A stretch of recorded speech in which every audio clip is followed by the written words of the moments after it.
नमस्कार। आप सभी को जन्माष्टमी की हार्दिक शुभकामनाएं।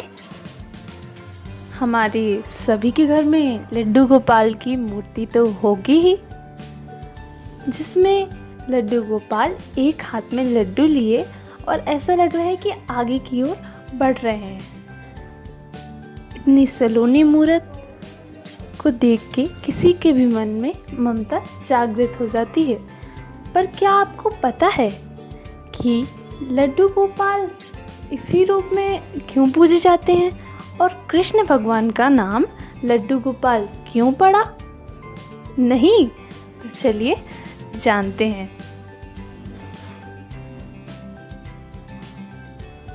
पौराणिक कथा के अनुसार भगवान श्री कृष्ण के परम भक्त कुंभन दास थे। उनका एक बेटा था रघुनंदन।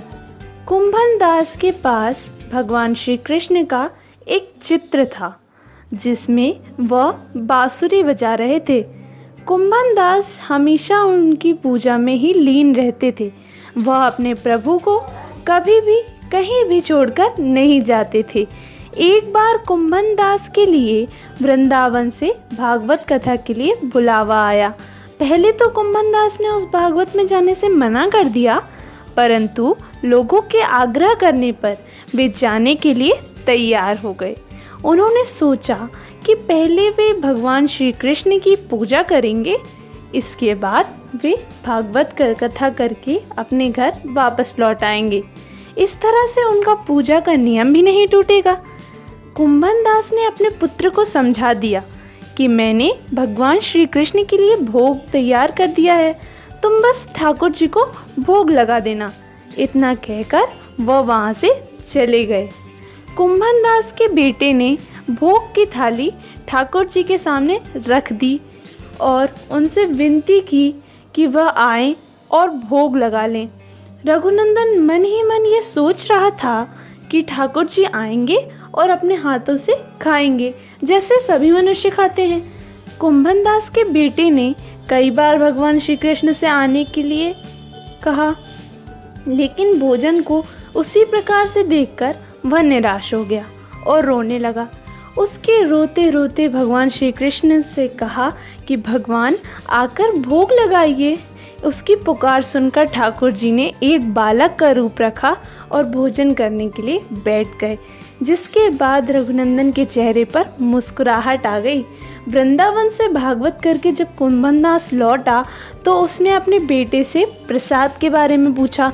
रघुनंदन ने अपने पिता से कहा कि ठाकुर जी ने सारा भोजन खा लिया है। कुंभन दास ने सोचा कि अभी रघुनंदन नादान है, उसने सारा प्रसाद खा लिया होगा और डांट की वजह से झूठ बोल रहा है। अब रोज कुंभन दास भागवत के लिए जाते और शाम तक सारा प्रसाद खत्म हो जाता था। कुंभन दास को लगा कि अब उनका पुत्र कुछ ज़्यादा ही झूठ बोलने लगा है, लेकिन उनका पुत्र ऐसा क्यों कर रहा है? कुंभन दास ने एक दिन लड्डू बनाकर थाली में रख दिए और दूर से छिपकर देखने लगा। रघुनंदन ने उस दिन भी रोज की ही भांति ठाकुर जी को आवाज़ दी और ठाकुर जी एक बालक के वेश में कुंभन दास के बेटे के सामने आ गए। रघुनंदन ने ठाकुर जी से फिर खाने के लिए आग्रह किया, जिसके बाद ठाकुर जी लड्डू खाने लगे। कुंभन दास जो दूर से इस घटना को देख रहा था, वह तुरंत ही आकर ठाकुर जी के चरणों में गिर गए। ठाकुर जी एक हाथ में लड्डू और दूसरा हाथ लड्डू तक जाने ही वाला था, लेकिन ठाकुर जी उसी समय वहीं जमकर रह गए। तभी से लड्डू गोपाल के इस रूप की पूजा की जाने लगी। यही थी लड्डू गोपाल की कथा। राधे राधे।